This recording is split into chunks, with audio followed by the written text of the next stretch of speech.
منافق کی کچھ علامتیں بیان کی گئی ہیں۔ منافق کہتے ہیں جس کے اندر نفاق ہو۔ تو نفاق کے بارے میں پہلے تھوڑا سا سمجھ لیں۔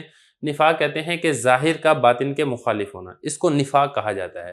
تو جس کا ظاہر باطن کے مخالف ہوگا وہ منافق ہوگا۔ پھر اس کی دو قسمیں ہیں نفاق کی، ایک ہے اعتقادی نفاق اور دوسرا ہے عملی نفاق۔ اعتقادی نفاق یہ ہوتا ہے کہ انسان زبان سے تو ایمانیات کا اظہار کرتا ہے، مثال کے طور پہ اللہ تعالیٰ پر ایمان لانے کا اظہار کرتا ہے، رسول اللہ صلی اللہ علیہ وسلم کو تسلیم کرتا ہے، فرشتوں کو، آخرت کو، اور جتنے بھی ایمانیات ہیں سب کو تسلیم کرتا ہے، لیکن دل کے اندر ان سب کا منکر ہوتا ہے، دل میں ان سب کا انکار کرنے والا ہوتا ہے۔ ایسا شخص تو کافر ہے، دار اسلام سے خارج ہے۔ دوسرا ہے عملی نفاق۔ عملی نفاق یہ ہے کہ دل کے اندر بھی ان سب کے اوپر اس کا اعتقاد تو ہوتا ہے، لیکن دینی کمزوری کی وجہ سے وہ ایسی علامتوں کو اختیار کرتا ہے جو منافق کا خاصہ اور منافق کی نشانی ہوتی ہے۔ ایسا شخص فاسق اور گناہگار ہوتا ہے۔ اب یہ منافق کی نشانیاں کیا ہیں؟ وہ منافق کی نشانیاں تین یہاں پر ذکر فرما دی ہیں۔ تین نشانیاں کون کون سی ہیں؟ ایک تو یہ ہے کہ جب وہ بات کرتا ہے تو جھوٹ بولتا ہے، تو اس سے اس کا جو زبان کا فساد ہے اس کی طرف اشارہ کیا جا رہا ہے۔ دوسری نشانی اس کی کیا ذکر کی ہے؟ وہ یہ ہے کہ جب وعدہ کرتا ہے تو خلاف ورزی کرتا ہے، تو اس سے یہ بھی کہ اس کے جو فساد نیت ہے اس کی طرف اشارہ کیا جا رہا ہے۔